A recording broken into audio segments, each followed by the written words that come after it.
여러분 안녕하십니까. 정치현안 직설입니다. 오늘은 박진영 민주연구원 부원장 모시고 급박하게 돌아가고 있는 이낙연 탈당과 그 이후 민주당이 어떤 방향으로 가고 있는지 제대로 좀 진단을 해보겠습니다. 탈당을 비판하는 사람 많고 명분이 없다는 것도 사실이고 또 설마 성공하겠느냐라고 하는 것이 합리적인 질문이지만 그것도 따지고 보면 민주당의 악재이기는 분명합니다. 자, 이 상황을 어떻게 인지해야 하고 민주당 이 상황을 어떻게 돌파해야 하는 것인지 또 총선 전국에는 어떤 영향을 미치고 있는 것인지 여야 간의 관계까지도 짚어보도록 하겠습니다. 박진영 부원장 어서 오십시오. 네, 안녕하세요. 자, 당연히 나갈 것이라고 생각을 했고 그러나 이렇게 빨리 나갈 줄은 몰랐고 그리고 신당도 만든다. 또 심지어는 지금 나오는 얘기가 보수 대통령 후보까지 생각하는 거 아니냐. 이런 이제 얘기까지 나오고 있습니다. 자, 일단 두 가지로 나누어서 좀 질문을 드리고 싶은데, 자, 이낙연의 탈당과 그리고 그 이후의 민주당의 상황을 좀 분리해서 이제 보면, 현재 탈당 이후 민주당 내부 분위기는 일단 어떻습니까? 일단 뭐 원래 탈당할 뿐이다라고 예측을 했었고요. 그리고 실제로 이낙연 대표가 가지고 있는 당내 지분이라든가 지지율이 높지 않기 때문에 큰 타격이 있다고는 생각 안 할 겁니다. 큰 타격이 있지 않다. 네. 그런데도 이제 언론에서 보도되는 것은 이낙연 탈당 이후에 민주당이 궁지에 몰릴 정도는 아니지만 내상을 상당히 입었을 것이다. 뭐 그렇지는 않습니다. 그렇지 그렇지는 않아요. 않은 게요. 네. 자연스럽게 준비가 된 게 삼총리 이야기가 나왔잖아요. 네. 정세균, 김부겸, 이낙연 이 세 사람이 회동한다. 그리고 또 번갈아 가면서 이재명 대표와 만남이 있었지 않습니까? 그 과정에서 나머지 두 분의 총리가 굳건히 민주당에 남아 있고요. 그리고 사실 우리 삼총사 영화를 보면은 삼총사가 주인공이 아닙니다. 그 삼총사 영화의 주인공은 누굽니까? 달타냥이거든요. 삼총리의 주인공은 문재인 대통령입니다. 문재인 대통령이 민주당에 굳건히 남아 있기 때문에 친문과 친명의 갈등, 분란은 없다. 그런 측면이 강조되기 때문에 크게 타격을 받는 일은 없다. 이렇게 해석하시면 될 것 같습니다. 그러면 이제 지금 언론에서 보도되고 있는 민주당의 이낙연 탈당 이후에 뭐 상당히 뭐 혼란 또는 총선에서 악재를 뭐 스스로 만들었다 또는 뭐 외부에 의해서 왔다 뭐 이런 평가는 언론이 과도하게 보도하는 것이고 보수 언론의 기대 심리죠. 기대 심리는 네. 민주당이 내분이 좀 더 악화되길 바라고 있다. 뭐 네, 이런 네. 걸로 이제 보는 거고. 이 질문은 꼭 드려야 되는데 이낙연 전 대표가 탈당할 때 어떤 면으로 봐더라도 명분이 없다. 거의 대부분이 비판하더라고요. 정말로 당 내에서 이낙연 대표가 어쩔 수 없이 탈당할 수밖에 없다. 이런 동정 여론이 있습니까? 조금이라도? 동정 여론은 없지만 추측성은 있죠. 어떤 겁니까? 민주당 내에서는 더 이상 대선 후보가 되기 어렵구나. 그래서 다른 당으로 가서 대선 후보가 되어야 되겠다. 그렇게 마음을 먹지 않았나 이렇게 추측을 합니다. 그러면 지금 이제 뭐 세 사람이 탈당했지 않습니까? 이원욱 의원하고 이제 김종민 의원 그리고 이제 조홍천 의원이 이제 탈당을 했는데 이 세 사람은 이낙연 전 대표하고 확실히 손을 잡고 가는 거죠. 이원욱 의원이 손잡고 가지 않는다라고 당분간 그 그렇게 말은 또 이야기를 했습니다. 어떤 의미로 해석해야 됩니까? 정치적 성향의 차이가 좀 있습니다. 예. 이낙연 전 총리 같은 경우는 좀 중도에 가깝고 이원욱 의원이라든가 뭐 김종민 의원 같은 경우는 반명이라는 정치적 포지셔닝이 있었습니다만은 정치적인 노선의 문제에서는 좀 더 이제 진보적인 그런 입장을 가지고 있는 사람들이거든요. 이원욱 의원은 그러면 자신의 지역구에서 무소속으로 나오더라도 당선 가능성이 있다. 뭐 이렇게 생각을 하고 있나요? 저는 그렇지 않다고 봅니다. 어디로 그 가는 지역구는 완전 신도시이기 때문에 예. 저는 이원욱 의원이 무소속이나 제3당으로 나와서 당선된 가능성은 없다고 보고 저는 뭐 정치가 본인이 선출직 정치하는 것은 쉬면서 다른 어떤 정치적인 판을 새로 짜는 것, 정당 체제를 짜는 것, 뭐 이런 것을 저는 기억하지 않을까 그렇게 예측해 봅니다. 그렇게 보면 이제 이낙연 전 대표가 탈당을 하고 신당을 차린다고 하지만 이원욱 의원은 가지 않을 가능성이 있다. 뭐 이러면 완전히 반쪽짜리도 아니고 그냥 홀로 탈당, 홀로 서기, 결국에는 이준석 전 대표하고 손을 잡느냐, 요거밖에 남지 않는 거네요. 그렇게 단순하지 않습니다. 그래요? 그렇게 단순하지 않은 게 이낙연 전 대표도 총선에 출마하지 않습니다. 이원욱 의원도 만약에 총선에 당선 가능성이 없다. 그럼 뭡니까? 길게 대선을 보고 정치권의 세판짝이라든가 그런 데 관심이 있지 지금 당장의 이합집산을 통해서 내가 몸담고 있던 민주당이 너무 마음에 안 드니까 민주당을 깨부셔야 되겠다. 또는 뭐 민주당을 다시 흡수해야 되겠어. 그 과정을 위해서 이준석과 손잡아야 되겠어. 더 극단적으로 국민의힘까지 가야 되겠어. 그게 저는 단순하게 결정나지 않을 거라고 봅니다. 민주당 내부 분위기로 보면 이낙연 전 대표가 탈당을 했는데 탈당 비판의 목소리는 높지만 이거 책임 이재명에게 있다 이런 사람이 거의 사라져 버렸어요. 네네. 그건 왜 그렇습니까? 이낙연 대표가 실현 불가능한 요구를 했기 때문에 그렇습니다. 예. 이낙연 대표가 요구했던 것은 간단합니다. 이재명 당대표 사퇴 그리고 내 집은 챙겨줘. 이게 이제 현실적인 이야기라고 생각하는데 그게 이제 통합선대위라는 이름이죠. 통합선대위라는 이름으로 했지만은 까놓고 이야기하면 그런 거죠. 예. 그게 이 선출된 지도부의 입장에서는 이재명 대표뿐만이 아니라 다른 최고위원들도 받아들일 수 없는 겁니다. 그렇지 않습니까? 그리고 현재의 주류들도 받아들일 수 없는 거고요. 또 한편으로 보면은 비주류이더라도 현재 국회의원 공천을 받을 가능성이 높은 사람들도 받아들일 수 없는 겁니다. 대다수 구성원들이 받아들일 수 없는 것이었죠. 받아들일 수 없는 것을 공개적으로 제안하겠다는 것은 결국 판을 깨겠다고 의도를 가졌다. 그렇죠. 나가기 위한 하나의 명분 축적 과정이었죠. 그래서 저도 이상했던 게 이게 이제 어느 정도 협상이나 통합 모드로 가기 위해서는 이낙연 전 대표가 이제 수면 아래에서는 협상의 카드를 내고 수면 바깥으로는 어쨌든 통합을 해야 된다는 명분의 목소리를 내야 하는데 공개적으로 이낙연 대표가 사퇴해야 된다. 사실 사퇴를 할 수가 없지 않습니까? 할 수가 없죠. 그러니까 이게 결국에는 뭔가 협상을 통해서 결과를 통합적으로 이끌어내는 것이 아니라 아예 나가겠다 각오하고 야 이재명 너 못 받을 줄 아니까 공개적으로 당대표 사퇴하라. 이것은 사실 정치를 사실상 포기해버린 것. 이런 민주당 내의 정치를 이제 포기한 거죠. 포기를 한 것이고 그걸 이제 민주당 내에서 다 알고 있다는 거죠. 그렇죠. 그 협상의 여지가 있는 쉽게 말씀드리면 전 총리 세 사람이 모여서 뭔가 통합을 해야 된다 하고 이런 것들이 네네. 실제로 통합으로 가기 위한 협상의 가능성이나 조건에 대한 논의는 전혀 없는 상황에서 오히려 이낙연 전 대표가 타올을 아예 던져버렸다. 이렇게 되니까 민주당 내에서도 파열이나 오히려 후폭풍이 거의 없다. 뭐 이렇게 볼 수 있는 거고요. 그런 부분이 있고 또 정치라는 게 냉혹한 게 이낙연 대표의 지지율이 너무 낮으니까 의원들이 그냥 참 표현이 그렇습니다만은 과거에 잘 나갈 때는 뭐 이낙연 대표를 후원회장으로 모시기도 하고 이낙연 대표가 그런 이야기를 했습니다. 본인 스스로가 내 공천에 내 당선에 도움이 생각되지 않는다 생각하고 이낙연 대표를 멀리해버린 거죠. 자, 이낙연 대표의 이제 개인 정치인 이낙연에 대해서 좀 질문하면 이분은 이제 나갈 때 왜 그렇게 민주당을 쌍욕까지는 아니지만 사실상 침뱉고 나가는 거 있지 않습니까? 운동권이 뭐 이제 운동권 정당 또는 뭐 개딸 중심주의 뭐 여기까지는 뭐 또 그럴 수 있다고 하더라도 그 전과자가 44%다. 뭐 수정해서 41%다. 이런 부분은 도대체 도무지 표현을 하지 않아야 할 건데 사실관계도 잘못됐지만 어떻게 보셨어요? 뭐 좀 씁쓸한 이야기입니다만은 원래 그런 분은 아닙니까? 원래 그렇다. 저는 이낙연 대표가 여기까지 온 것 자체가 최근에 민주당 정치가 왜곡되어 있었다. 그런 생각이 듭니다. 민주당이라고 하는 정당이 민주화 운동의 유산을 가지고 있는 정당이고요. 그리고 이제 계층적으로는 서민과 중산층의 정당인데 이분이 민주화 운동의 역사성을 가진 분도 아니고요. 그리고 서민과 중산층을 위해서 아래로부터 삶이라든가 투쟁을 하신 분도 아닙니다. 그냥 다만 문재인 대통령에 의해서 픽되어 가지고 총리를 함으로 인해 가지고 그 자리에 간 거거든요. 그런 부분에 있어서 저는 그 과정 자체에 대해서도 사실은 동의하기가 쉽지 않습니다. 자, 이낙연 전 대표가 나감으로써 이재명 당대표의 리더십은 더 단단해졌습니까? 저는 별 차이가 없을 거라고 봐요. 별 차이가 없다. 네, 그건 뭐 이낙연 대표가 당에 계실 때도 크게 뭐 어떤 파열음을 낼 수 있는 리더로서의 역할을 못했기 때문에 그런 것 같아요. 자, 그 이낙연 전 대표가 리더로서 역할을 못했기 때문에 그렇다.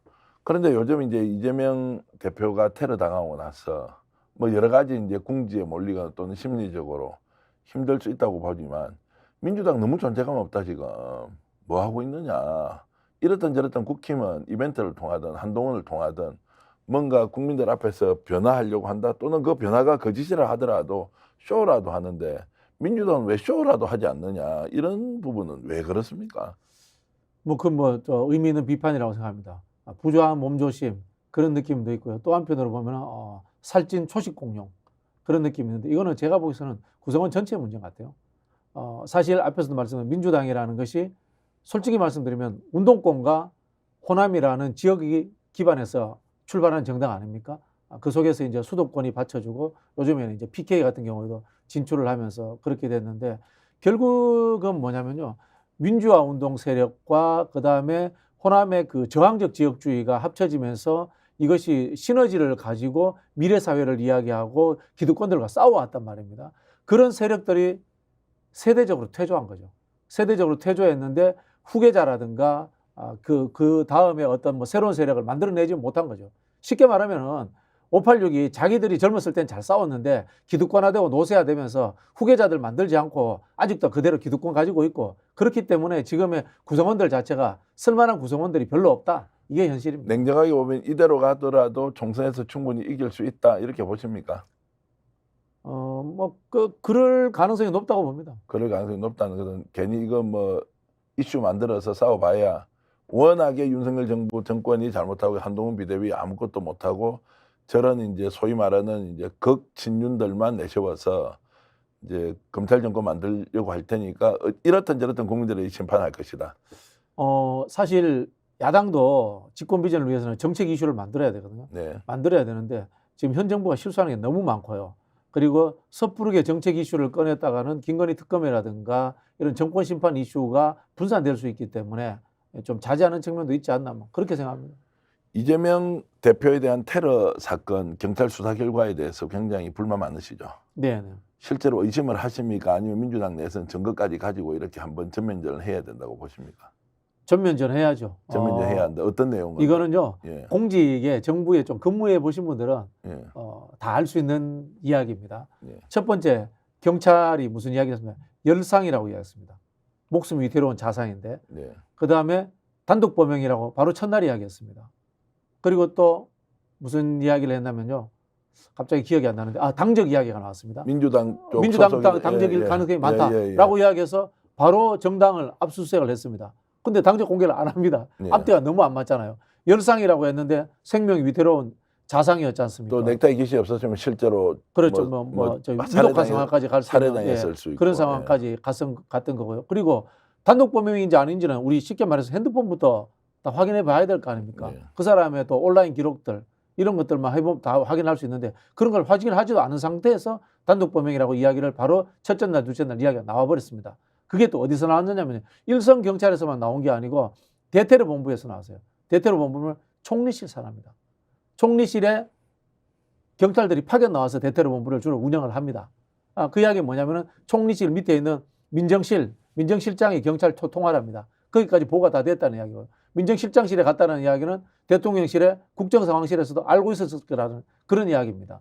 그 개통의 과정 속에서 현장 경찰들이라든가 또는 대테러 본부의 입을 통해 가지고 사건이 축소되고 또는 적당히 물타기가 된다는 느낌을 받았기 때문에 이거는 개통상의 문제가 없었는지에 대해서 국정조사를 해봐야 됩니다. 자, 국정조사도 있고 지금 이제 기자회견을 통해서 홍익표 원내대표는 일단 재수사해라 이렇게 이제 요구를 했는데 국민들의 이제 재수사 요구 이런 것까지는 현재는 좀 미치지 못하는 것 같아요. 왜냐하면 이제 어쨌든 이제 9.4일생으로 살아났고 또 일이 좀 마무리되어 가니까 결론적으로 보면 대통령실이나 총리실이나 또는 경찰이 어떤 외부의 압력에 의해서 조정되고 계획되고 처리하는 이런 이제 과정들이 먹혀 들어갔다 오히려 이렇게 이제 본다면 국정조사를 지나치게 강하게 얘기하면 어떻습니까? 민심이 좀 따라올 것 같아요. 아니 민심의 문제를 떠나가지고 네, 의혹이 있으면은 정부가 하지 않잖아요. 네, 그럼 그걸 풀어야 되는 것은 견제하고 감시하는 국회입니다. 예, 그래서 국회 당장 상임위를 열어야 되고요. 예, 저는 이제 한 3개 정도의 상임위가 필요하다고 생각하는데 경찰이기 때문에 당연히 행안인 거고요. 그다음에 이게 또 검찰하고도 연결될 수 있습니다. 검경합동수사본부가 만들어질 필요가 있습니다. 근데 안 만들었잖아요, 제대로. 네. 그래서 이제 법무부도 필요하고요. 그다음에 또 하나 빠뜨리지 말아야 될 것은 보건복지라는 생각이 듭니다. 이 헬기 문제를 가지고 국민의힘과 그다음에 보수적인 의사단체에서 말도 안 되는 이야기를 하고 있습니다. 요 과정들도 밝혀야 됩니다. 이게 왜냐면요. 축소 또는 가짜 뉴스일 가능성이 있는 의혹들을 증폭시키는 과정에 존재하고 있거든요. 예를 들자면 소방헬기입니다. 소방헬기가 제1야당 대표를 태우고 떠나는데 경찰 본청에 보고되지 않았을까요? 100% 보고됐을 거라고 봅니다. 앞에서도 이야기했지만 경찰은 또 총리실하고 연결되어 있습니다. 당연히 보고됐을 겁니다. 그리고 또 저는 국정상황실에서도 알고 있었을 거라고 봅니다. 그런데 이걸 가지고 여권에서 특혜를 이용했다. 뭐 이런 이야기를 합니다. 민주당 당직자가 헬기 운전했나요? 그렇지 않습니다. 헬기 운전하는 사람은 정부의 공무원입니다. 그 결정권은 민주당에 있지 않습니다. 환자를 이송하는 것들도 병원의 합의에 의해서 진행되는 겁니다. 그렇기 때문에 저는 보건복지위를 열어가지고 이 이송 과정에 있어서의 가짜뉴스라든가 의혹이 제기된 것들을 분명히 밝힘으로써 지금 이 테러 사건에 대해서 전반적으로 은폐 때는 축소되고 있는 부분들에 대해서 밝혀내야 된다고 말씀드립니다. 자, 그 지금 국정조사 요구가 민주당 내에서는 어느 정도 지금 이제 화력이 이렇게 좀 집중이 되어 있습니까? 현재 제가 알기로는 원내 지도부에서 검토하는 수준인 걸로 알고 있습니다. 검토하는 수준이고, 그래서 이제 검토하는 수준이고 일단 경찰의 재수사는 촉구했고 네네. 그 정도의 상황이다. 갈 수 있다고는 봅니까? 국정조사까지 가자고, 그래서 민주당 단독으로 처리하자, 야당 동의 받아보자, 이렇게 갈 수 있다고 봅니까? 그거는 좀 판단해야 될 판단을 해야 문제인데요. 된다. 왜냐하면은 국정조사라는 것도 검찰이나 경찰의 수사처럼 증인을 불러서 수사할 수 있는 게 아니거든요. 네. 과정과 절차의 공직사회 문제점을 찾아내는 거거든요. 예, 예. 그럼 뭐냐? 상임위 잘하면 사실 그 밝혀낼 수도 있는 예. 겁니다.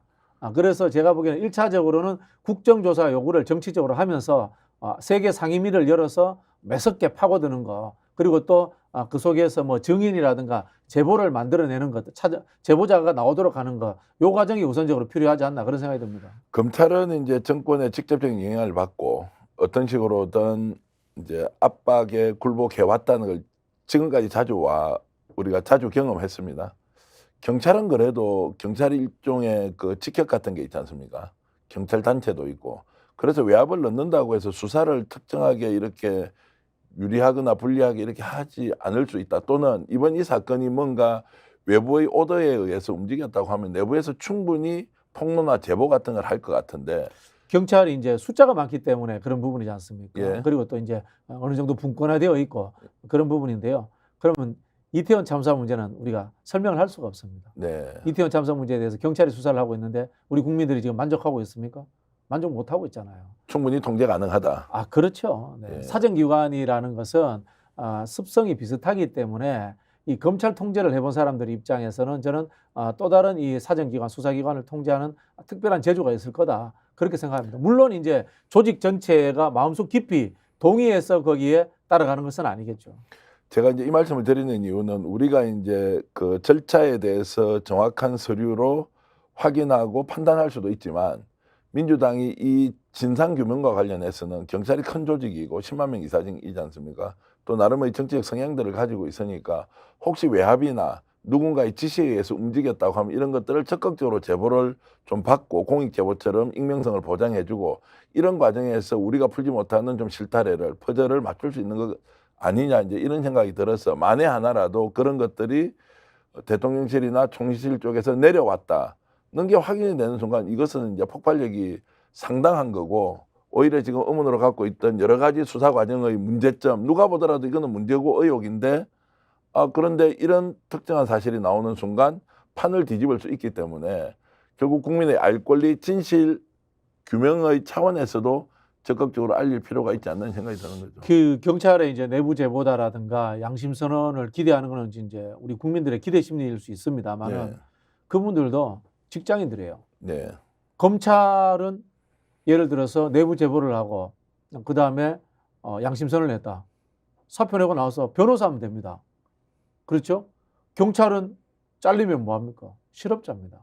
그런 직업적 특성의 차이가 존재하는 것도 이해해 주셔야 됩니다. 그 뭐 이해를 어쨌든 뭐 할 수는 있지만 제가 좀 아쉬운 점은 저런 이제 진실들이 예전에는 하나하나씩 좀 튀어나왔는데 지금은 그런 것이 전혀 없이 사실 윤석열 정권의 압력에 모든 국가기관이 주눅이 들어서 아무런 움직임 뭐 이런 것들을 보이지 않고 있어서 안타까운 마음에서 제가 이제 질문을 드렸고요. 그 부분은 사실은 국회, 뭐 여야를 떠나서 국회의 책임이 제일 크고요. 두 번째는 언론의 책임이 제일 크다고 생각합니다.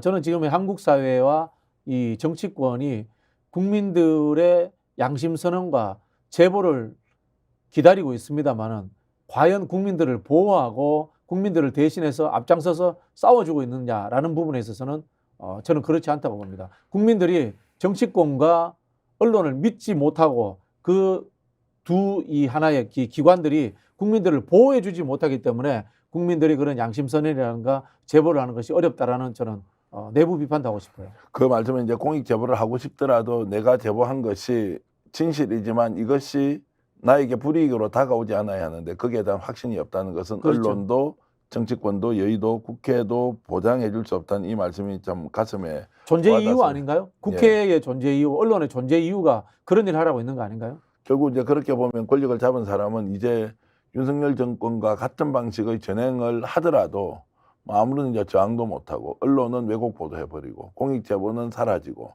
그러면 이제 이기지 못하는 놈은 대한민국에서 살아나갈 수가 없는 상황. 우리가 아마 집단적으로 방조할 수도 있다 이런 생각이 좀 드는데요. 제가 최근에 인터뷰를 제가 이제 직접 보면서 유시민 작가, 유시민 전 장관, 유시민 노민재단 이사장이 했던 말이 가장 지금 가슴에 많이 와닿는데요. 대한민국이 망할 리가 없겠지만 만약 망한다면 80%는 언론 때문에 망할 거다. 이 정도로 이제 언론이 지금 현재 심각한 수준으로 국민에게 진실 전달 또는 균형 감각 이런 것들을 상실해 버렸다. 그리고 이것을 처음에는 언론 이렇게 하면 안 된다, 안 되는데 왜 저러지 정신 좀 차려달라고 호소를 하잖아요. 비판을 하잖아요. 이제는 노골적으로 계속하니까 비판하거나 또는 시정을 요구하는 힘도 떨어져서 야 이게 뭐냐? 그래서 어느 순간 이런 생각이 들었습니다. 윤석열 대통령과 국정 운영을 하고 있는 집권 여당이 원래 작전이 이런 것이었나? 똑같은 일을 계속 반복적으로 일종의 가해하는 방식으로 왜곡을 해버리잖아요. 무디게 만드는 거죠. 무디게 만들어서 이제 어떻게 저항할지 모르겠다 이런 것까지 가니까 야 언론도 이제 부끄러워하지도 않는구나 이런 생각이 좀 들었고요. 저는 이제 언론이라고 우리가 이야기를 했습니다만 과거에 이제 사주의 문제라든가 또 언론이 갖고 있는 그 자본에 대한 굴욕 이런 것들을 이야기했는데요. 저는 요즘 개별 기자들한테도 그런 이야기 하고 싶어요. 특히 그 한동훈 비대위원장이라든가 김건희 여사 관련돼서 그 일거수일투족의 해프닝상 기사들을 용비어창가처럼 쓰는 기사들 보면서 과연 이게 기자인가 그런 생각이 들어요. 그거 뭐 우리가 이야기하던 과거에 이제 뭐 찌라시라든가 타블로이드판에서 나왔던 이 파파라치들 하는 수준의 그 내용들을 기사라고 쓰고 그걸 지금 이 메이저 언론에 도배를 하고 있습니다. 이게 과연 언론인가 그런 생각이 듭니다. 거기에는 기자로서의 정신이 과연 존재하고 있는가? 그냥 월급쟁이인가? 나는 상업적으로 조회수 많이 나오는 하나의 유튜버 같은 사람인가? 스스로 한번 저는 기자들도 비판해 봐야 된다고 생각합니다. 뭐 대부분 동의를 하지만 뭐 이제 조회수에 의존하는 유튜버인가 이제 이런 부분들은 뭐 약간 제가 이제 좀 동의 못하는 부분도 있지만 어쨌든 언론인 개인이 지금 이런 상황에 대해서 적극적으로 본인이 가지고 있는 직업적 소신을 행사하지 못한다 이렇게 이제 이해를 하고요. 그러면 이제 이런 상황에서 민주당은 언론이 이렇게 이제 편파 왜곡 보도를 하지 않습니까? 대응은 어떻게 합니까 민주당에서는? 지금 뭐 대응하기 바쁘죠. 뭐 가짜 뉴스라든가 언론의 편파성에 대해서 입장 표명, 그다음에 진실 규명, 그리고 뭐 항의, 규탄 이거 내기 지금 바쁜 상황인 거죠. 근데 그게 양이 너무 많아요. 이 정부가 너무 실수를 많이 하고 그다음에 언론이 너무 왜곡된 기사를 많이 쏟아내 버리니까 그게 대응하기 바쁜 거죠. 한편으로 보면. 자 그러면 총선 국면까지 가더라도 이런 상황이 지속될 거 아닙니까? 그렇죠. 네. 그러면 민주당은 왜곡 편파 보도 또는 기울어진 운동장에서 계속 공격을 받는 쪽, 방어하기 급급한 상황 이렇게 가면 총선 전체 국면에서도 불리할 수 있습니까? 아니면 지금 국민들이 내성이 생겼지만 결국에는 이 정권에 대한 심판과 또는 평가에 대한 열기가 계속 고조되기 때문에 폭발할 것이다 총선 때. 어느 쪽으로 보는 게 맞습니까? 심판받을 거라고 봅니다. 예. 그건 이제 대통령 지지도가 보여주고 있는 거고요. 그리고 뭐 여당이 총선에서 이길 수는 없습니다. 다만 실제로 여당이 잘못하고 있는 양만큼 그 강도만큼 언론에서 보도해 주지 않고 있기 때문에 어느 정도 무마된 심판을 받지 않겠나. 저는 뭐 그렇게 보여집니다. 무마된 심판의 결과는 어떻게 나옵니까? 수치상으로는. 수치상으로서 중요한 거는 이제 이 개헌 저지선 또는 이제 탄핵 저지선이라고 하는 이제 100석 언저리에서 여당이 몇 석을 더 갖고 가느냐 문제 아닌가 생각이 들어요. 100석이 어쨌든 바로미터가 되고 기준점이 된다는 거고 네네네. 그 말씀은 결국 범야권이 200석을 얻느냐 못 얻느냐. 예, 그렇죠. 그러니까 과반의 게임은 아니다. 이미 그것은 넘어갔다. 이미 끝나 있다고 보죠. 끝나 과반의 있다. 게임일 거면은 지금 한동훈 비대위원장을 세우면 안 되죠. 세우면 안 되는 것이고 네네. 결국 100석을 지키는 것이 윤석열 대통령의 목표가 되는 거고. 그렇게 해석을 합니다. 그렇게 의도할 기획력도 없다고 봅니다만은 그렇게 자, 해석을 그러면 합니다. 200석 정도 되려면 범야권으로 이제 가야 된다는 거죠. 네네. 그러면 이제 민주당이 이제 예를 들어서 백리평으로 가지 않고 연동형으로 가면서 야권 세력들이 좀 더 폭넓게 이렇게 들어올 수 있도록 일단 공간을 열어주는 것. 병리평과 연동형은 거기하고 아무 관련이 없습니다. 관련이 왜 없습니까? 의석 차이가 별로 나지 않습니다. 실제 나지 않습니까? 별로 나지 않습니다. 네. 그러면은 지금 예를 들어서 병리평으로 가면 안 되고 연동형으로 가야 된다고 일관되게 주장하는 것은 이제 그 일관되게 주장하는 쪽은 다당제로 가야 된다는 것, 그 이상의 의석의 변화는 없다 이렇게 보시나요? 비례대표 47석 가지고 예. 의미 있는 다당제 하자는 거는 그건 말이 안 되죠. 군소정당들이 생긴다라고 이야기를 해야 되는 거고 예. 의미 있는 다당제가 되려면은 원내 교섭단체가 있는 당이 몇 개가 돼야 되잖아요. 네, 예. 그런 부분에서 연동형이냐 병리평이냐 문제를 가지고 따지는 것은 말이 안 됩니다. 사례를 들어볼게요. 2016년도에는 병리평이었습니다. 병리평이었는데 결과는 다당제가 됐습니다. 다당제 하에서 안철수가 만든 당이 이 지지율 26%를 득표를 하고요. 전국에서 42석인가를 가져갔습니다. 그래서 다당제를 만들었습니다. 자, 그럼 2020년에는 연동형을 했습니다. 연동형을 했는데요. 양당이 물론 유성정당을 만들었기 때문에 그렇기도 하지만은 나머지 당들은 전부 다 3석, 4석의 군소정당이었습니다. 다당제가 제대로 되지 않았습니다. 그래, 이거는 연동형이냐 병리평이냐를 가지고 다당제가 된다. 또는 양당 구조가 그대로 강해진다라는 것은 전제가 성립되지 않는 거고요. 제도라는 것이 문화와 시대 정신에 의해서 영향을 받는 거지 제도만으로 작동한다고 생각하는 것은 정치를 이해에 좀 폭이 좁은 분들이 하는 이야기입니다. 자, 일단 그 부분은 오늘 이제 논의의 중심은 아니니까 더 질문은 드리지 않고요. 그러면은 자, 연동형으로 가지 않고도 200석 대 100석의 게임이 될 가능성이 있다. 물론 기준은 이제 200석이라는 기준과 100석이라는 기준으로 이렇게 놓고 경합을 벌일 것이다. 그러면 결국 민주당 그리고 국민의힘 그리고 제3당 이렇게 지금 보시는 거죠. 그렇죠. 그 제3당은 지금 이준석 신당을 중심으로 개혁신당인 이름으로 심지어는 이낙연 전 대표까지 들어갈 수 있다라고 하는 이 정당 구조, 3당 구도로 이제 이번 총선이 치러진다 이렇게 보십니까? 그렇게 봅니다. 네. 그리고 이제 마지막에 군소정당군은 그러면 정의당 또는 개혁연합신당 이렇게 보시는 거고요. 그런 당들은 별 의미가 없다고 보고요. 의미가 없고. 3당 하는 사람들의 특징이 뭔가 하면요. 큰 당이 작은 걸 다 먹어버려요. 예. 큰 당이 다 먹어요. 그래 결국은 이준석이에요. 이준석이 그중에 1위지 않습니까? 결국은 이준석으로 다 흡수될 가능성이 있다라고 보고 이준석 당이 어떻게 하느냐에 따라서 3당 구조가 되느냐 아니면 거대 양당 구조가 그대로 온전하느냐 좀 결론 난다고 그렇게 봐요. 그러면 지금 민주당은 한 몇 석 정도 왔습니까? 이대로 가면. 글쎄요, 그걸 제가 지난번에 180석이었고 네네네. 지난 총선에는 네, 그만큼 저는 얻기는 어려울 거라고 봅니다. 얻기는 어렵다고 보는 거고. 네. 그럼 200석 가려면 어쨌든 말씀대로라면 이준석 신당 쪽에서 한 30석 정도 가져가야 네네. 170대 30에 100 정도 나오니까 그럴 가능성이 그런 가능성이 많죠. 높다. 네. 그러면 이준석 신당 쪽으로 가면 이준석은 네. 이낙연 전 대표와 손을 잡는 게 유리합니까? 잡지 않는 게 유리합니까? 잘 모르겠습니다. 아, 그래요? 잘 모르겠다라는 게 이낙연 대표와 손을 잡으면은 영남권이라든가 또는 이 강남권에 후보를 냈을 때 저거 민주당 이중대 아니야? 라는 비판을 보수적인 사람들한테는 들을 수 있습니다. 네. 반대로 또 민주당 성향의 표 중에 비명표는 또 얻을 수도 있습니다. 이 손익분기점을 잘 모르겠어요. 그럼에도 불구하고 두 사람 계속 만나서 또 밀실에서 비공개로 만났다는 이야기도 나오는데 그러면 그런 상황은 일단 간보기만 계속하고 있다. 그렇죠.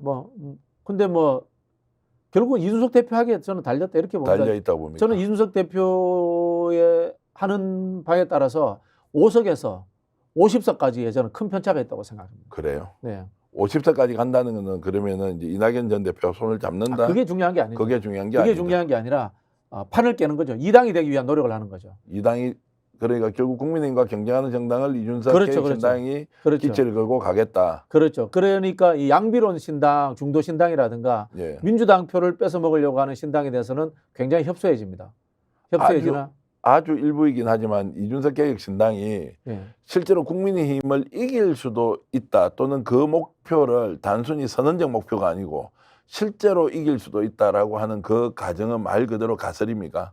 그래서 제가 가능성이 있기 때문에 예. 5석에서 50석까지도 갈 수 있다라고 뭐 말씀을 50석 가더라도 뭐 2당은 국민의힘이 되는 것이죠. 50석이 된다는 것은 70석이 될 수도 있고 80석이 될 수도 있다는 이야기입니다. 아, 그렇게까지도 갈 수가 있다 이번에. 이 판을 이준석 대표는 어디로 비교해서 봐야 되냐면요. 85년에 야권에서 민한당이라는 관제 야당을 제치고 신민당이라는 선명 야당이 2당이 되는 상황들. 김영삼 이제 총재였죠. 김영삼 YS 당이 예. 그 당시에 그 이민우 유치송이죠. 민한당을 이제 없는 관제 야당, 사쿠라 야당을 이제 없고 자기들이 선명 야당이 되는 과정을 저는 좀 참조했으면 좋겠다는 생각이 듭니다. 그럴 가능성도 있다. 뭐 제가 늘 말씀드리는 거 아닙니까? 윤석열 정당 국민의힘은 보수도 아니다, 엉터리다라고 이렇게 규정을 하면서 우리야말로 정통 보수 정당이고 보수를 재건하겠다라는 이런 전략으로 나온다면은 뭐 재미있지 않을까 그렇게 상상해 봅니다. 이 말씀을 좀 이어가면 제가 이제 들은 바로는 이준석 신당 개혁신당이 이번 총선에서 성과를 내면 윤석열 대통령은 집권 후반기로 갈수록 더욱더 레임덕에 깊이 빠질 것이고 심지어는 탄핵의 상황까지 갈 수도 있기 때문에 그때 국민의힘을 우리가 접수한다. 뭐 그럴 이런 수 있죠. 목표를 세우고 있다고 하더라고요. 그런 상황이 오면요. 레임당 아니고 바로 탄핵 갑니다. 그런 상황이 오면 탄핵 저는 이준석의 욕망을 믿습니다. 예. 이준석의 욕망을 믿는다는 게 무슨 이야기인가 하면요. 권력이 생기고 대통령을 제어할 수 있는 만큼의 의석수가 생기잖아요.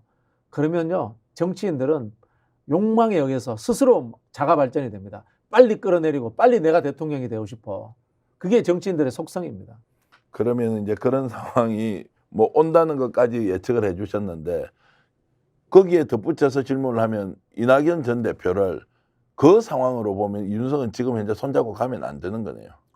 뭐 그럴 수도 있고 그런 가정이 생길 수도 있죠. 네. 또 하나 질문. 네. 지금 이제 시중에 설마 하던 일이 현실로 드러난 게 이낙연 전 대표가 이렇게 명분 없이 탈당하는 이유는 오로지 대선 후보가 되거나 또는 자기 대통령이 되겠다라는 네. 의지가 어떤 식으로 작동을 했기 때문에 동의합니다.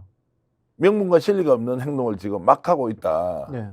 그러면 이준석의 품 안에 들어가서 대선 후보가 될 가능성 솔직히 있다고 보십니까? 없습니다. 제로입니까? 이준석한테 잡아먹힙니다. 잡아먹히고 이용당한다. 왜냐하면 이준석은 핵심 지지층이 있어요. 네. 그리고 확장성이 있어요. 네. 이낙연 대표는 핵심 지지층도 없고 확장성도 상대적으로 떨어집니다. 당 내에서 실제로 이낙연 전 대표하고 손을 잡고 민주당 내에서 정말로 가치와 철학에 동조하는 의원 한 명이라도 혹시 본 적은 있습니까? 이낙연 대표가 가치와 철학이 별로 있은 적이 없습니다.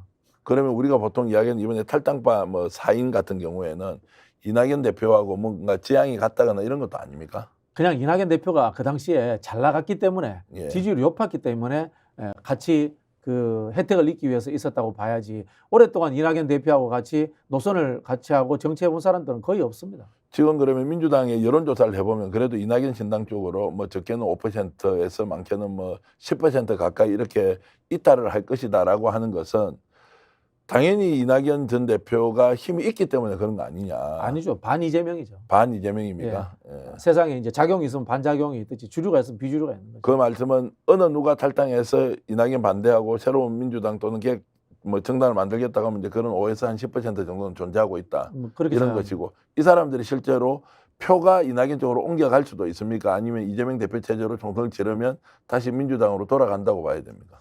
그거는 또 역으로 보면 이재명 대표가 하기 나름이죠. 네. 정치에서 우리가 하는 전략 중에 경선에서는 좌우의 극단으로 가라. 본선에서는 빨리 중도로 가라. 이런 이야기를 하지 않습니까?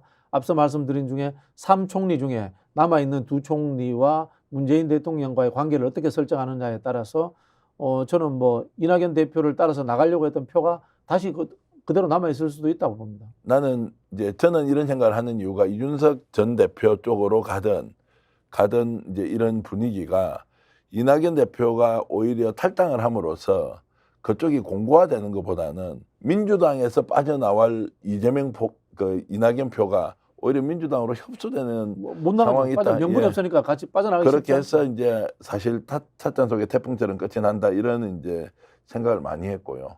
자, 그러면은 이제 마지막 부분으로 가서 이런 질문 드리고 싶어요. 지금 본인도 이제 일종의 혁신 후보로 나와서 활동하고 있지 않습니까? 단체로 보니까 한 18명 정도 같이 하시는 것 같더라고요. 네네. 이분들이 이번에 공천을 받는 것이 네. 현실적으로 어느 정도 가능성이 있습니까? 경선만 가면 거의 다 받습니까? 아, 절대 그렇지 않습니다. 아닙니까? 절대 그렇지 않습니다. 어떻습니까? 저는 10%도 채 안 될 거라고 봅니다. 그러면 한 많아야 두세 명이다. 네네. 그 이유는 뭡니까? 경선이라는 것이 현역 기득권이 엄청나게 높습니다. 그래요? 네네. 근데 대체로 지금 여론조사를 하면 당원 여론조사는 앞선 사람들이 많이 나오더라고요. 앞서는 사람 제가 알기로는 2명밖에 없었던 걸로 아는데. 그래요? 네. 제- 현근택하고 진석범밖에 예. 없었는 걸로 아는데 진석범이 했던 여론조사는 제가 잘 모르겠고요. 예, 제가 보기에는 현근택 정도 외에는 앞서는 여론조사가 없었던 걸로 알고 있습니다. 실제 없습니까? 네네. 그 광주나 이런 데서도 여론조사 결과가 잘 나온다고 제가 이제 보내주는 분들 걸 좀 받아보고 있거든요. 그게 이제 실제 그렇지 않다. 경선이 그만큼 지는 것도 있고 어렵다. 이기는 것도 있었겠죠. 예. 이제 보내주시는 분들은 이기는 거 위주로 보내주셨겠죠. 예. 네. 그러면은 이제 지금 현재 개혁 후보로 혁신 후보로 나서는 음. 소위 말하는 이제 차세대 리더 또는 그 새로운 정치를 꿈꾸고 뭔가 좀 혁신을 하자는 이런 분들이 생각보다 예선전 통과하기가 쉽지가 않다. 그 민주당에 좀 똑똑한 척하는 분들이 하는 거짓말이 있습니다. 예, 제도와 시스템으로 혁신한다 이런 이야기를 하거든요. 예, 제도와 시스템은 기득권이 만드는 겁니다. 네, 그렇지 않습니까? 법률이라는 것도 사회적 현상이 보편화돼야지 법률을 만드는 겁니다. 제도라는 것도 기득권들이 구조와 그다음에 흐름을 이해하고 난 속에서 만드는 거기 때문에 구조와 시스템 속에서 혁신된다는 이야기는 거짓말입니다. 그 말씀을 그대로 하면은 오히려 그런 민주당은 최종적으로 공천 결과를 보면 경선 상황에서 지금 현역들이 훨씬 더 유리한 상황. 맞습니다. 네. 그러면 사람 못 바꾼다는 이야기 아니에요. 바꿀 가능성이 좀 적다고 봅니다. 적다고 본다. 그러면 인적 쇄신이 없으면 뭘 하는 거냐? 오히려 총선 결과에 악영향 미치는 거 아닙니까?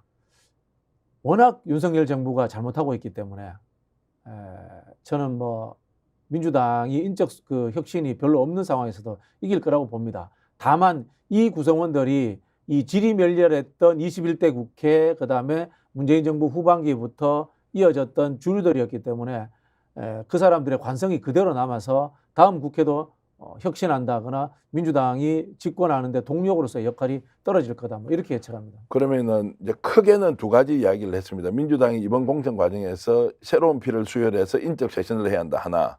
두 번째, 당내에 깊이 뿌리 박혀 있는 기득권 구조, 586 구조, 호남 중심의 정당, 이제 이런 것들을 좀 더 벗어나야 한다. 이 두 가지가 실현될 가능성이 좀 약하다고 보시는 거네요. 근데 외부의 충격으로 될 가능성이 있다고 봅니다. 외부의 충격이라면, 국민의힘의 그 낙동강 하류 인생들에 대한 학살, 예, 그게 언론에 의해서 압박으로 와서 민주당도 칼을 휘두르는 상황이 올 수도 있다. 그런 가능성은 남아있다. 이렇게 보여지고요. 혁신은 제도와 시스템을 하는 게 아니에요. 혁신이라고 하는 것은 결국은 강력한 리더십에 의해 가지고 위로에서부터 아래로 작동하는 겁니다. 그런 상황이 한번 와야 되는데 그거는 결국은 여론의 힘이 받쳐주는 상황이 한번 와야 된다고 봅니다. 여론의 힘이 아니고 이재명 당대표가 그것을 가지고 밀어가야 되는 거 아닌가요? 그걸 하겠다고 하니까 비주류에서 독재한다고 했잖아요. 그래서 못한 거 아닙니까? 아, 혁신안도 못 밀어붙인 거 아닙니까? 그러니까 내가 혁신을 하겠다고 하는 그것을 네. 상대가 예를 들어 독재라고 하기 때문에 안 한다고 하면 그 혁신이 아닌 거죠. 그래서 독재라고 하든 민주주의라고 하든 이것이 우리 당을 살리고 국민들의 여망을 반영하기 위해서 하는 것이라면 그것은 실패하더라도 가야 된다는 게 노무현, 김대중 정신 이런 거 아닌가요? 근데 이제 당의 그 숫자라는 것으로 만들어진 결정 구조가 존재하는 거죠. 예. 의원총회라든가 중앙위원회라든가 그런 부분들이 있기 때문에 결국은 쉽지 않은 측면이 있는 거고요. 이제 외부의 사람들이 잘 모르는 이야기 중에 하나가 민주당의 친명은 극소수입니다. 네. 이 손가락으로 꼽을 정도의 의원 숫자밖에 되지 않습니다. 그 말씀은 이제 친명이 아무리 강력하게 뭔가를 주도한다고 하더라도 당내에 있는 의원 구조, 아까 숫자라고 표현하셨지만 당내에 있는 힘의 어떤 구조에 의해서 뭘 하고 싶어도 할 수 없는 상황이다. 뭐 이런 말씀으로 이제 이해를 해야 되겠네요. 저는 그런 혁신적인 힘과 그다음에 그걸 실현시킬 수 있는 실력을 갖고 있는 친명 의원 한 명, 네. 한두 명 외에는 없다고 봅니다. 왜냐 그 이재명 대표가 기존의 정치권에 존재하지 않았고요. 현재 있는 국회의원들하고 이 사람들이 공천 과정, 정치권으로서 진입하는 과정하고 이재명 대표하고는 아무 관련이 없습니다. 그러다 보니까 이재명 대표의 컨트롤이라든가 이재명 대표의 어떤 의지를 실천할 수 있는 사람이 없어요. 이재명 대표가 당대표입니다만 자 최고위원회라는 데가 최고의사결정구조지 않습니까? 최고위원회에서 이재명 대표의 의지를 밀어붙여서 짐작해서 관철시킬 사람이 누가 있을까? 저는 단 한 명도 없는 것 같습니다. 그러면 이제 이재명 대표를 누군가가 확실하게 보필해서 끌고 나가면서 당의 혁신 역량들을 집단화시켜야 되는데 그런 것 자체가 이제 안 된다는 말씀이 오늘 인터뷰를 하면서 와 민주당 큰일인데 뭐 기대할 거 별로 없는데 그런데 대한 세력도 별로 없어 보인다. 야 이거 어떻게 해? 총선 때 그러면은 정말 국힘에서 이야기하듯이 아 이번 총선 끝난 거 아니다. 끝까지 가봐야 한다. 우리가 이길 수도 있다. 일당하겠다. 일당을 할 수 있겠다. 이런 말이 현실로 그렇지는 않습니다. 그렇진 않다. 그게 이제 시대 정신이라는 것이 예. 결국은 관통하는데 우리 역사상 한번 보십시오. 최선의 선택을 통해서 정권 교체를 한다거나 여야가 바뀌는 게 아닙니다. 차선의 선택이기도 하고 차악의 선택이기도 합니다. 사실 이거는 정치의 현실입니다. 어떤 분들은 그런 이야기를 합니다. 물론 그런 희망이 관철되면 좋습니다만은 다당대가 되면은 내가 선택하는 것이 최선의 선택이 될 수 있다라고 이렇게 이야기를 하는 분들도 있습니다만은 민주주의의 본질이 남이 못되게 하는 겁니다. 근데 이럴 때일수록 예를 들어서 박진영 부원장처럼 뭐 학자 출신이든 또는 당내에서 오랫동안 이제 현장 활동가로 했던 이런 분들이 아니 뭐 야당이 이기든 여당이 이기든 막 싸움박질은 현재 이제 상황을 놓고 막 치고받고 이전 두고 하는 건데 뭔가 좀 미래 비전도 내놓고 이럴 때일수록 힘을 모아서 우리가 미래를 향해 나아가면 좋겠습니다. 왜 우리는 다 과거 얘기밖에 하지 않습니까? 왜 윤석열 이 모양 이 꼴로 하는 거 비판만 하고 있습니까? 저는 그래도 대한민국이 안고 있는 구조적 문제 이거 이렇게 풀고 싶습니다. 나는 이렇게 풀겠습니다.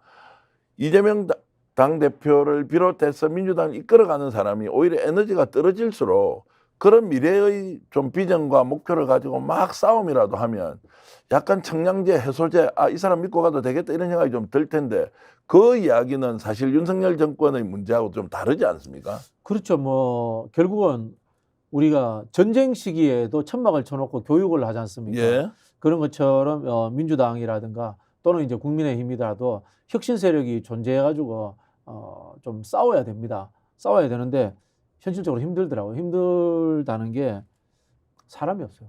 같이 할 사람이 첫 번째 없어요. 근데 윤석열 대통령을 때리는 것만, 비판하는 것만, 또 거기에 대해서 책임을 묻는 것만 하는 그 힘의 10분의 1이라도 미래의 가치에 대해서 뭔가 국민들에게 또 젊은이들에게 또는 사회적 약자들에게 희망과 이렇게 주는 거는 좀 제가 심하게 얘기하면 그 입으로 하는 거 아니에요. 말로 하는 거 아니에요. 그렇죠. 뜨거운 가슴으로 하는 거 아니에요. 그렇죠. 이렇게라도 좀 내놓으면 야 그래도 우리가 이 문제는 문제였으니까 해결을 하든 평가를 하든 또는 탄핵을 하든 가더라도 그 다음 넥스트 비전은 대한민국이 어떻게 가야 되느냐에 대해서 한 사람 한 사람 의견을 내놓는데 각기 다른 의견인데도 와 이게 맞다 이런 이제 논쟁을 제대로 해야 한다고 하는 이런 그 주도권 얼마나 지금 쓰기 좋은 때냐 지금 이런 시절이 정말 그 뼈아픈 지적인데요. 예.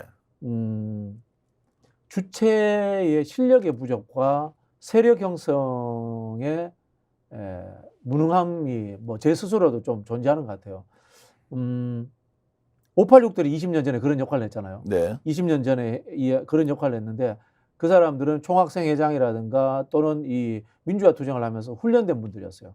훈련된 분들이었고 집단화된 네트워크를 가지고 있었습니다. 그러다 보니까 하나의 가치 지향을 가지고 집단적 스크럼을 짜서 돌파를 한 것 같아요.